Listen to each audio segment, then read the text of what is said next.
Hindi ko alam ang lyrics niya, but as you can see, I am in Hong Kong Disneyland. Pero habang naglalakad ako dito, hindi ko makalimutan ang interview ko with Kay and Kelly Yap, who is already now a Borromeo. Dahil naisip ko, ano nga ba ang pinakamagandang option for a mother to make the most of his or her talent, pero hindi na nakakaligtaan yung mga anak niya. So my first assessment, three things that you need to know from this video. My assessment on whether insurance as a business is a good option for a mother who wants to be the best mother she can be, but at the same time earn as much money as she can. And second, how to make insurance a lasting and very profitable business. And third, whether okay lang ba na isama sa negosyo ang asawa, ang anak.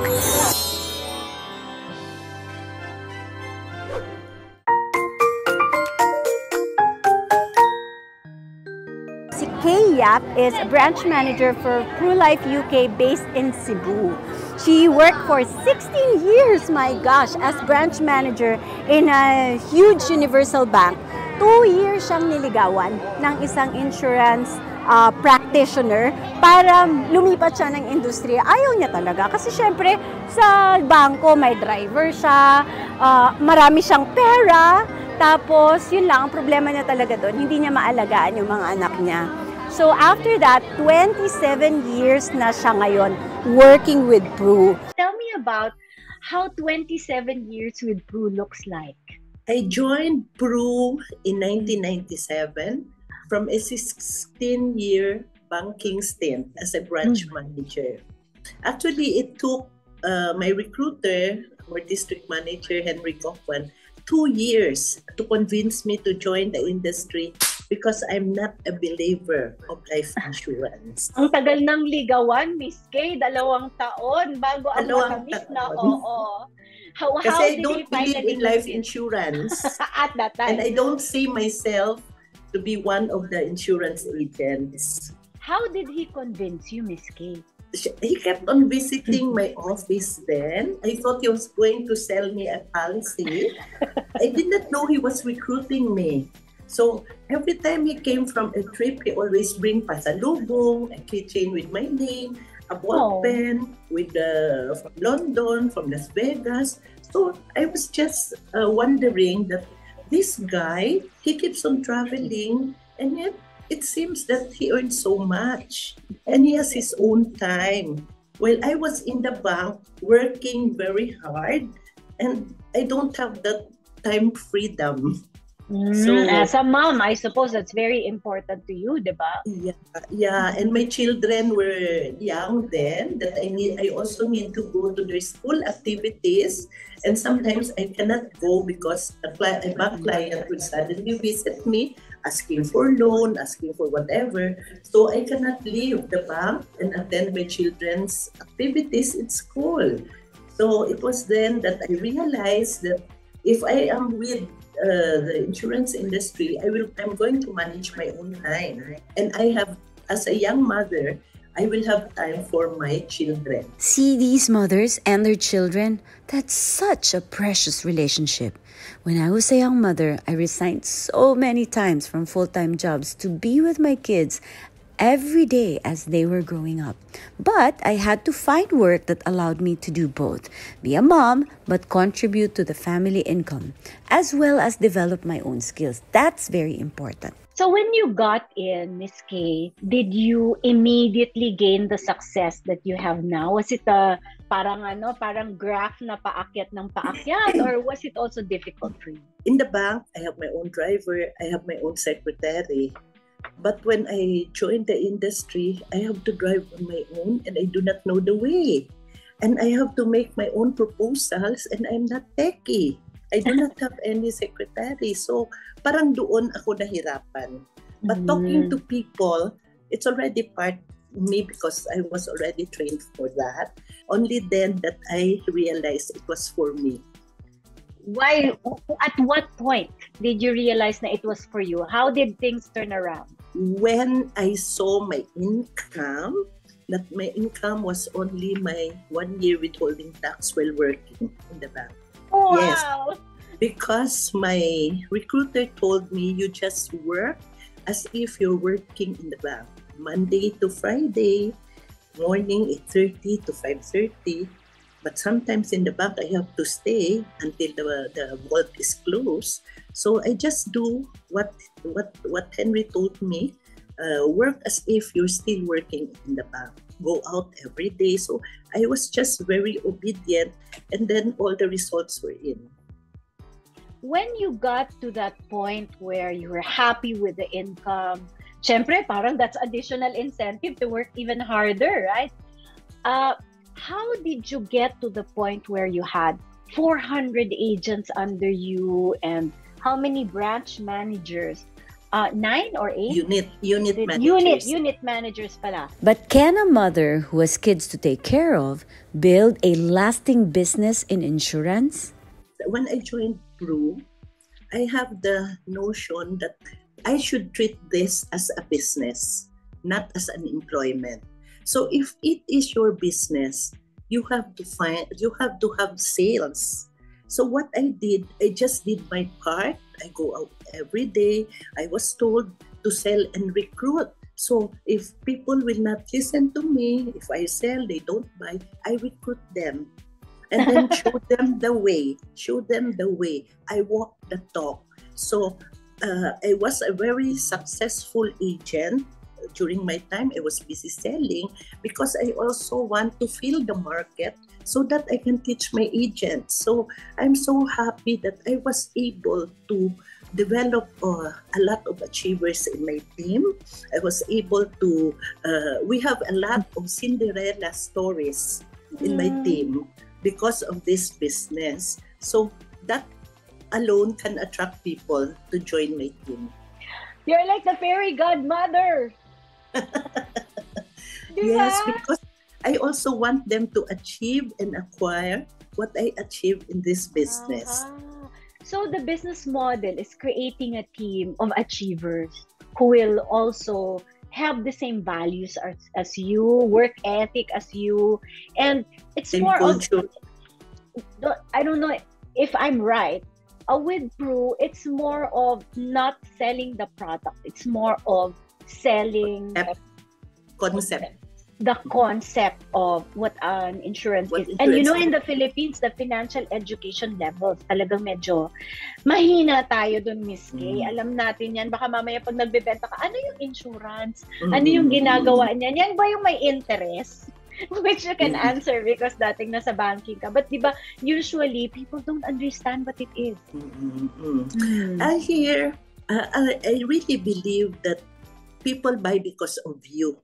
They buy the you. The age, the you. Is it a good idea to bring in your family into the business? Big question ito because who you involve in your business can make or break your success. So 1997 and then 2009, your daughter came in. Did she believe in insurance at the time? Can I call in Kelly? Hi. You want this mother-daughter tandem. At the time your mom asked you to join, what was your first reaction? Ako ayoko. As in hard no talaga. Sige, backgrounder. We're from Cebu, right? So, I went to college in Ateneo. So, when I graduated, syempre, parang I wanted everything. I wanted to work in Manila. I wanted to be in the corporate setting. But my mom wasn't comfortable with me being in Manila. So, she wanted me to come back to Cebu. She thought that I would be a banker like both my parents, diba? So, they were former bankers. Ako naman, I didn't want to be counting someone else's money. So, no. I said no to the banking industry. And I guess her ultimate fear kasi was for me to become a bum na I would wake up really late. I would wake up lunchtime na with nothing to do. I'd just stay at home. So, being a mom, she wanted that I would at least form the habit of, waking up early, going somewhere. So, she brought me to the office. That's how it started talaga. And then, at that time, she already had a personal driver. She had a personal assistant. yung ginawa niya lang sa akin, parang right hand na, you read this book and you make a PowerPoint. Kasi nga, di ba, she Slow mentioned... immersion. Slow immersion, mommy. Very, Galing very na slow. Strategy. Okay.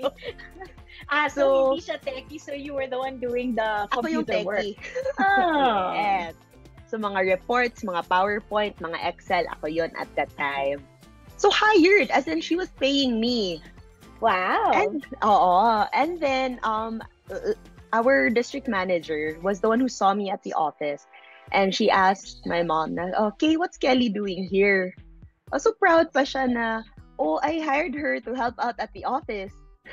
So sabi ng district manager namin, you sent her to Ateneo to help out at the office? Hello, tama ba yan? Hello. So, he mentioned that there was a training to become a financial consultant. Ako naman yung ayaw kasi I don't know how to sell. What am I gonna do here? Diba? Miss K, sorry, Kelly, cut ka lang kita konti. Miss K, scripted ba yun? Aminin mo na. Pinapunta mo ba yung district manager nung time na yun? To ask Kelly? No. Hindi talaga. No. Nakita lang siya ng Best district man. manager sa office ko. So, and then you decided to go to the training pa rin. Yeah, mabait lang ako. I went through the 5-day training. No, I challenged her. Why don't you try? Attend the training and stay for 1 year. If after a year you'll not fly in this business, I'm going to allow you to work in Manila. So obedient okay. is she also stayed, and I also challenged her to earn her first million. In 1 year? Yeah, in 1 year. Before But my she next did it in birthday. 7 months. Okay, daughter, 1 million in 1 year. Sana all daw, sabi ng anak ko. Wait lang, She parang did it in bumaliktad sa 7 akin. months. I have to pay her 1 million in 1 year. Para mahirap yata. Oops, wait. You're not here. You're not hearing this. But I point out something to the two of you. Miss K, you got in the industry in 1997 during the Asian financial crisis. Yes. It was a difficult time for any financial institution. And Kelly got in 2009 after the subprime crisis. Okay lang ba kayo mag-ina? Okay lang. Dahil until now, we're still here. Siguro given that situation, na crisis kami pumasok, it made us more resilient. Kasi during hard times, kumbaga. So during the easier recovery, mas okay na, mas sanay. Mas sanay. Oo nga, I heard that those that are forged in the fires of Mount Doom. O, di ba? Something like that. LOTR fans. Sorry guys, medyo ano yung audio natin. But those 2 times, the entry of the mother and the entry of the daughter, what were the biggest lessons that you both learned? Kasi napansin ko talaga ang similar ninyong dalawa. For me, this is something new for me. I did not study BS insurance to sell insurance. So what I did is I was just very obedient in what was asked of me. That is to go out and talk to people, to learn everything. So parang sponge na absorb lang ng lahat, and learn what I had in the bank and learn something, and then I tried to replicate myself. Because I really want to develop people to draw their potential. So since I became successful, I was the first MDRT of our company. Wow! And when I ended the annual meeting, I was so amazed. A lot of people were so old. I've been in the business for 50 plus years. So in fact, I asked one of them, how long have you been in this business? Oh, we're in great business. 58 years. Huh? 58 years? Wow. That was only my first. So how did you do it? So you just have to do it right. You just have to be consistent for you to sustain the business. So that's what I did. And until now, I'm still here. Kelly, what's it like having a mother like that? Such an achiever, tapos very passionate when she gives her answer. I'm sure on a stage, she'd be amazing. How did you feel having her as a mom in the same industry, in the same company? What is it like? Big shoes to fill. So I I look for my own pair of shoes. I love this answer. How'd you do that? So I guess one of the challenges that people would have assumed when I came into the business was that I wouldn't have a market to go to anymore. Kasi nga she was in the industry since 1997. Eh ako pumasok 2009 lang. So baka naubos na lahat ng kakilala, kamag-anak.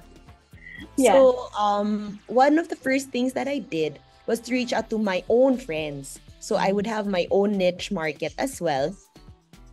Separate from that which she has already tapped into. And I had one of the best mentors in the industry. So I just had to put in the hard work. But kumbaga those the harder experiences which she had already gone through, I could bypass those na. I could learn from her experience, put in my own hard work, put in my own market, and that I guess fast-tracked na in 7 months, I was able to earn my first million. I became MDRT in my first full year as well. Yeah, and I was also able, I was one of the company's first top of the tables also. I know that in the industry, in the life insurance industry, Pru Life is one of the first companies that really focused on financial wellness. We even called agents financial advisors, diba? And in fact, even financial education for children with the Chaching production. I mean, talagang ang daming investment on that. How did you use the concept of financial wellness to advance selling insurance to people? So, in our trainings also, we're also taught about the financial building blocks. So first talaga is about protection. So if you have that baseline protection, then like with any pyramid or with any structure, kailangan matibay yung foundation. So that foundation is the protection. So we put it in a way that's understandable. Kaya din, di ba, we start them early with the chaching ng mga financial literacy, about saving and earning and investing. So only when that stable level of protection is achieved, pwedeng mag-move on to like savings and investment later on. So, kasi a lot of people also still have that impression na mahal ang insurance, hindi ko kaya, ano ba yan? So, ang pinaka-advice ko lang naman talaga, even if you feel like hindi mo kaya, try to stretch it out. Let's see kung baka kahit konti kaya.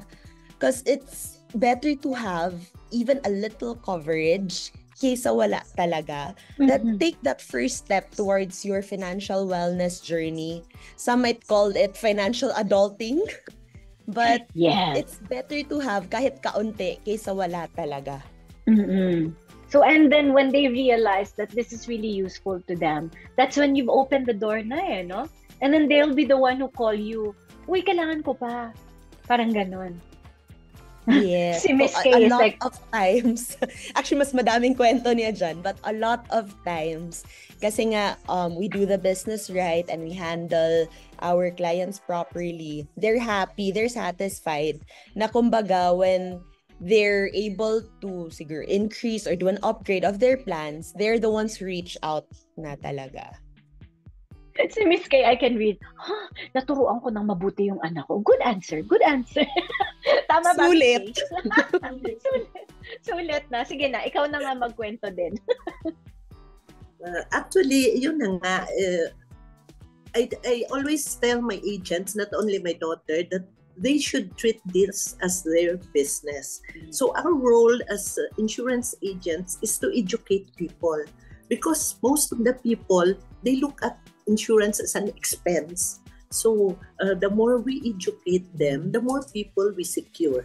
So if not, at least ang income nila will be secured, because right now, whatever lifestyle they have is because of the income of the breadwinner. Right. Diba? Oh. So with that conversation, people will understand what we can do for them. It's no longer na mamaya na yan. Sometimes sila pang hindi makatulog. Para sa walang pera, that's why they need insurance. Kasi I have enough, why do I need insurance? Wow! Nagulat ako. Bagong spin yan, Miss Kay. Totoo yan. Oh, I have encountered a lot of that. You know what, Kay? Kung tutuusin talagang insurance para lang yan sa walang pera. That's why they need to buy something to prepare. Oh, sometimes hindi ko naman hini-head-on. Ganun ba, sir? But what if? So, what if kung may mangyari? What if kung ma-diagnose ng critical illness? So, you'll be using your own money. How do you want to use our company's money para ma-replenish? So, it will open their mind. Oo nga. Lahat ng mayaman ayaw gumastos ng pera nila. Oo, tama. Mm-hmm. In all the things that you've been telling me since kanina, I sense that there's an undercurrent of creating a life of purpose. Kasi di ba, we always think about, okay, yun nga, si Miss Kay, I'm sad to hear about the diagnosis, pero I'm very happy that for 17 years you're cancer-free, but nobody knows Nobody knows. Sabi mo nga, young people can get diagnosed very fast na nowadays. I see children getting sick after COVID, di ba? And there's this undercurrent of, okay, tingnan na natin kung yung mga luho mo, kinakain lahat ng necessities. And that means living your life purposefully. It's not parang getting carried away by whatever whims. Kasi, Hindi na YOLO lang kasi you also grow old. YOLO responsibly. Diba? Yeah! I love it. YOLO responsibly. But how has Pru helped you personally? Hindi na for the clients or for those people who are listening. In your personal life, how has Pru Life helped you create a life of purpose? Maybe on a personal level as well as on a business level. Start tayo kay Miss Kay. Pru Life has become the avenue of what we do, of my purpose in being here. So I would say that my purpose in being with Pru is to educate people, to let them know what insurance can do for them, or to share with them the magic of life insurance. So, and Pru Life is my partner.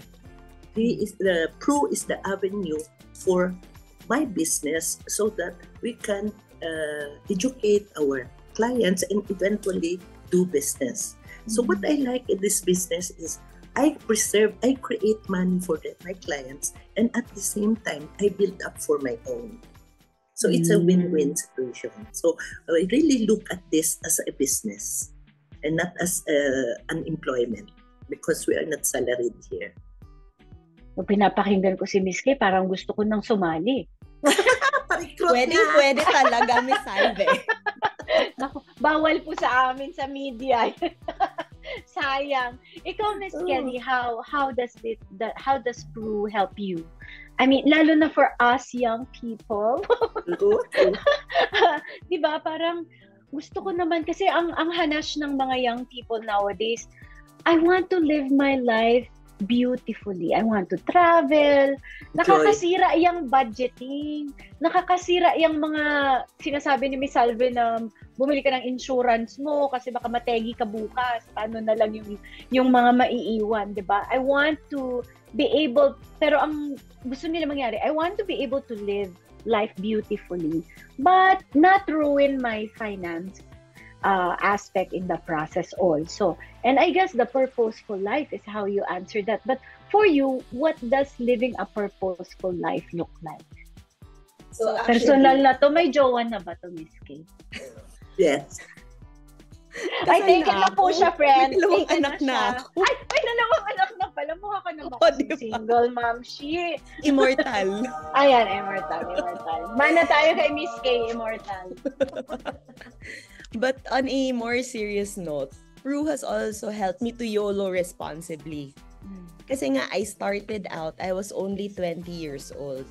So I was earning quite more than the average 20-year-old. at that time kasi I was doing it full-time already. So I had that financial freedom. I was consistently MDRT and among the top agents of our company. And I was also, yun na nga, able to accumulate for myself. So, at that time, since I was still single, so sige, go, gala. 'Di ba? Hindi naman sayang sa effort. There is purpose in what we do because all the while we are educating, while we are sharing the purpose, the mission of this life insurance, we are also able to build for ourselves.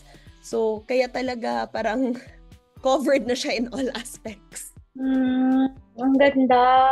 Grabe. Thank you so much to the both of you for sharing with me your life lessons. This feels like a chat. Sabi ni Kelly, we're not immortals, but we're beautiful immortals. O, diba? Ganun talaga dapat ang strategy natin in life. Katulad ng mga kasama ko dito sa Hong Kong Disneyland. And always remember, we're not immortals. That's why we need insurance and we need to make our business work. And we need to have purposeful business. Whether that's in insurance or in some other business, it's up to you. But just make sure that you live life with a smile on your face because the magic never ends. Bye!